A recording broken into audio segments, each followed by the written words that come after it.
अगर हम बात करते हैं इंदौर की, तो यहाँ पर क्या कुछ मुद्दे रहने वाले हैं? क्या ग्रामीणों के मुद्दे हैं जो जिन पर काम अभी तक नहीं हो पाया है?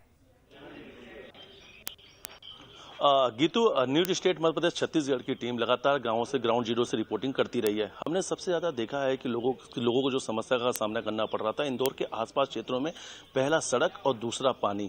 जल संसाधन मंत्री तुलसी सिलावट के ऐसे कई सारे गांव थे जहां पे जल की सुविधा ही नहीं थी, जल का अव्यवस्थाएं था। तो हम ये कह सकते हैं कि जो मूलभूत सुविधाएं हैं उसको लेकर इस बार चुनाव लड़ा जाएगा। और कई सारे ऐसे गाँव थे जहाँ पे जनता ने पहले वोट देने का बहिष्कार कर दिया गया था। जिला प्रशासन के लोग वहां पहुंचे, अधिकारी पहुंचे, उन्हें मोटिवेट किया, उन्हें जागरूक किया कि आप अपने मत का जो है वो बहिष्कार मत कीजिए। ये आपका दिन है, ये मताधिकार आपका खुद का मत देने का अधिकार है। तो आप अपने नेता को चुनिए, किस मुद्दों में चुनना है ये निर्णय आपको लेना है, लेकिन आप वोट जरूर डालिए। और देखिए उसका असर भी देखने को मिल गया कि जहां पे बहिष्कार की स्थिति बनी थी, जहां पे लोग सबसे ज्यादा कह रहे थे कि इस बार वोट नहीं डालेंगे, बहिष्कार करेंगे, वहां पे भी सुबह से ये तस्वीर आ रही है कि लोग सुबह से सूरज की पहले किरणों के साथ घर से निकले और मतदान केंद्र पहुंचकर अपना वोट डाल रहे हैं। तो अब देखिए दूसरी चीज है कि मैं इस बार आपको बताना चाहूंगा कि सरकारी जो अमला है, जो ग्रामीण क्षेत्र के आसपास के लोग हैं, उनके लिए भी व्यवस्था की गई है कि अगर आपके पास आने के लिए कोई साधन नहीं है तो उसके लिए भी जिला प्रशासन ने साधन व्यवस्थाएं करा रखी हैं कि आप वोट डालिए, आपको प्रशासन गाड़ियां मुहैया कराएगा, सब कुछ करेगा, लेकिन घर से निकलिए, वोट डालिए, खुद वोट डालिए, दूसरों को भी मोटिवेट कीजिए। और देखिए लंबे अरसे से ग्रामीण के जो लोग हैं इस दिन का इंतजार कर रहे थे और लोकतंत्र की बहुत खूबसूरत तस्वीर है। और आज ये जनता का दिन है, आज जनता अपने मत का उपयोग करेगी और अपने गांव की सरकार बनाएगी। विकास के मुद्दों की अगर बात की जाए तो मूलभूत सुविधाओं में सड़क, बिजली, पानी, तमाम ऐसी जो चीजें थी जिसको लेकर चुनाव लड़ा जा रहा था। लेकिन इंदौर के महू, सांवेर, देपालपुर, इन तीन जनपदों की अगर बात की जाए तो सबसे ज्यादा अव्यवस्था अगर देखने को मिली है तो पानी को लेकर मिली और सड़क को लेकर मिली है, जिसको लेकर जनता में काफी नाराजगी भी देखने को मिली है। कई सारे ऐसे यहाँ पे प्रतिनिधि हैं जो वहां से विधायक बने, फिर कैबिनेट के मंत्री बन गए, लेकिन उन्होंने वादे बहुत सारे किए थे कि हम 15 दिन के अंदर ऐसा कर देंगे, 1 महीने के अंदर आपका निर्माण कार्य कर दिया जाएगा, तमाम ऐसे वादे थे। लेकिन आज उसको 2-2, 3-3 साल निकल गए और जनता को सिर्फ झूठे वादे देखने को मिले हैं। तो देखिए इस दिन का इंतजार था, लोग अपने अपने विकास बातों को लेकर बातें कर रहे थे और आज उन्हीं विकास के मुद्दों पर लोग आज मत का उपयोग भी करेंगे, वोट डाला जाएगा। और देखिए इस बरसात है, पहली बार इस बरसात में चुनाव हो रहा, तो उसके लिए मैं आपको ये भी बताना चाहूंगा कि जो अधिकांश जो मतदान केंद्र है वो सरकारी स्कूलों में बनाए गए और आप देख सकते हैं कि बाहर पूरी तरीके से शेड लगाए, सभी चीजें की, क्योंकि आज इंदौर में भी मौसम कुछ ऐसा ही है कि बरसात हो सकती है। और बरसात के मौसम में अलग से तैयारियां की गई थी, ट्रेनिंग भी दी गई थी। इस बार ईवीएम से ये चुनाव नहीं है, ये बैलेट पेपर से है।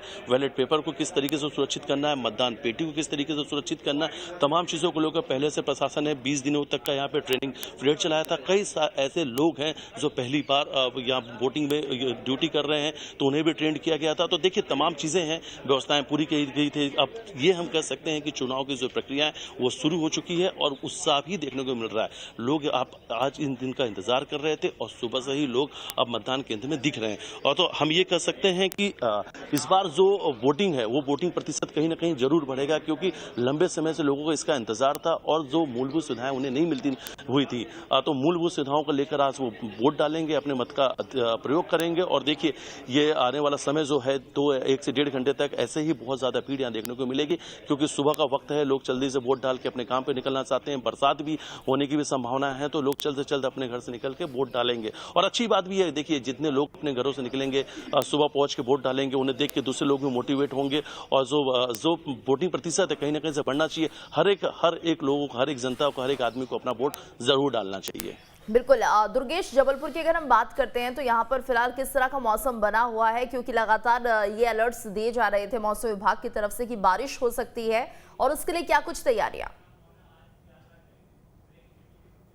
ये पहली मर्तबा है जब बारिश के मौसम में पंचायत चुनाव हो रहे हैं। अमूमन निर्वाचन आयोग बारिश के मौसम में चुनाव कराने से बचता था, लेकिन पिछले 1 साल में जो मध्य प्रदेश में परिस्थितियां बनी चुनाव को लेकर, चुनाव जारी हो गए थे, निर्वाचन प्रक्रिया शुरू हो गई थी, लेकिन फिर अचानक सुप्रीम कोर्ट मामला गया और सुप्रीम कोर्ट में आरक्षण का मुद्दा सामने आया और फिर अंततः चुनाव को रद्द करना पड़ा।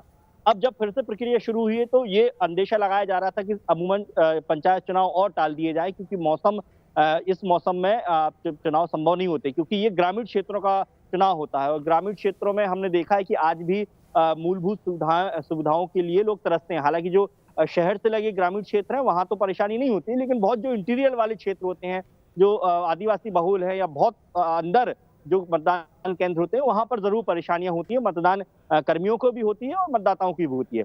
तो बारिश के मौसम में ना हो। लेकिन इस बार परिस्थितियां बनी तो मजबूरन में बारिश के मौसम में भी चुनाव हो रहा है। हालांकि अभी तक मौसम साथ दे रहा है। हम पिछले जबलपुर के मैं यदि मौसम की बात करूं तो पिछले 3 दिन से बारिश नहीं हुई है। 3 दिन पहले बारिश हुई थी। मौसम विभाग का कहना है कि अभी मौसम जो है ऐसे ही शुष्क बना रहेगा, बादलों की आवाजाही बनी रहेगी, बारिश होने की संभावना कम है। लेकिन शाम के वक्त ऐसी उम्मीद होती है जब 3 से 4 बजे के बाद मौसम बनता है और बारिश होती है। तो अमूमन कोशिश यही है कि जैसे कि 3 बजे तक का वक्त रखा गया है, तो अगर 3 बजे तक बारिश नहीं होती है तो फिर मतदान का प्रतिशत अच्छा खासा रहने की उम्मीद है, क्योंकि ग्रामीण क्षेत्रों में यदि जरा सी बारिश होती है तो फिर आवागमन बहुत मुश्किल हो जाता है। तो ऐसे में सभी लोग उम्मीद कर रहे हैं, यहाँ पर न केवल निर्वाचन आयोग कर रहा होगा बल्कि जो प्रत्याशी हैं वो भी ईश्वर से आज यही कामना कर रहे होंगे कि आज 3 बजे तक तो पानी ना गिरे कम से कम। तो कोशिश यही है। हालांकि सुबह से हम देख रहे हैं गीतू कि बादल बकायदा छाए हुए हैं।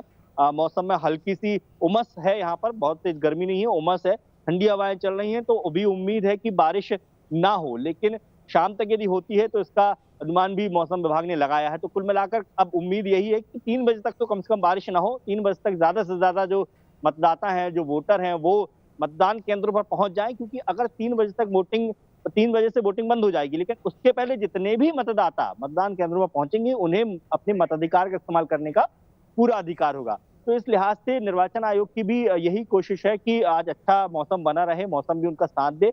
और चूंकि पूरे मध्य प्रदेश में ही चुनाव हो रहे हैं, 2 चरणों त्रिस्तरीय चुनाव है, आज पहला चरण हो और पहले चरण में उम्मीद रही है तो होती है कि अच्छे से ज्यादा संख्या में वोटिंग प्रतिशत सामने आए, ताकि बाकी चरणों में लोगों को उत्साहित हो सकें कि वो भी अपने मताधिकार का इस्तेमाल करें, क्योंकि ये गांव की सरकार की बात है। पंच सरपंच का चुनना है। यदि पंच सरपंच चुने जाते हैं तो गांव में विकास की बयार बहती है, क्योंकि हमने देखा है कि पिछले 7 सालों के बाद ये चुनाव हो रहे हैं और पिछले 3 सालों से तो कोई जनप्रतिनिधि गांव में था ही नहीं। तो ऐसी परिस्थिति में ग्रामीण इलाकों को काफी परेशानियों का सामना करना पड़ता है, हमने सुना भी।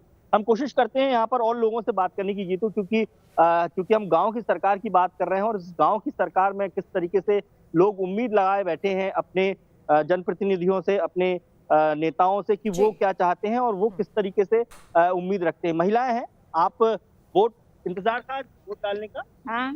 गांव में कितना विकास अवरुद्ध हुआ है पंच सरपंच न होने? जी हमको नहीं है जानकारी। चलिए और भी बोला। अम्मा, आप वोट डालने आई हैं? हाँ। जी, गांव में विकास हुआ है? हाँ हुआ है। चलिए ठीक है। देखिए और भी महिलाएं मैं बात करने की कोशिश करूंगा, क्योंकि अमूमन गांव में ग्रामीण क्षेत्रों में दिक्कत होती है।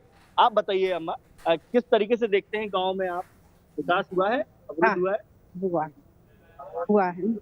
चलिए हम पुरुषों से बात करने की कोशिश करते हैं यहाँ पे, क्योंकि काफी लंबी लाइन गीतू आप देख सकते हैं कि देखिए सुबह से ही मतदाता जो है अपने मताधिकार का इस्तेमाल करने आ रहे हैं और हर उम्र में यहाँ पर लोग आ रहे हैं। हमने देखा है कि कुछ बुजुर्ग हैं जो चल भी नहीं सक रहे हैं, लेकिन फिर भी वो अपने वोट डालने के लिए यहाँ पर आए हुए हैं।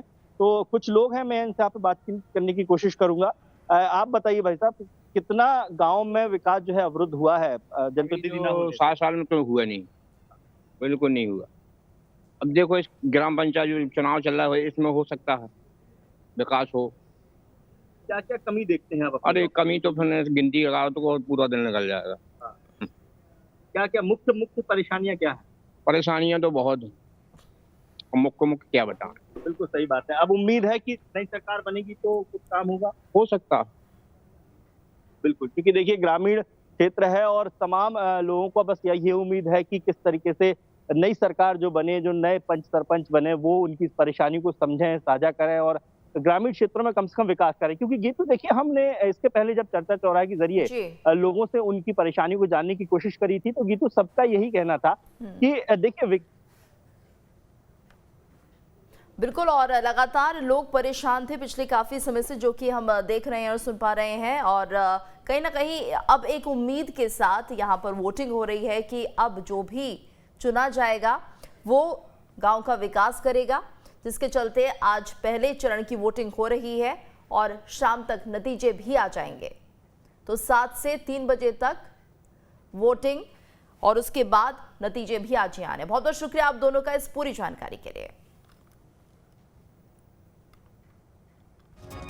तो पंचायत चुनाव के पहले चरण के लिए वोटिंग शुरू हो गई है। 52 जिलों के 115 जनपद पंचायतों में वोटिंग।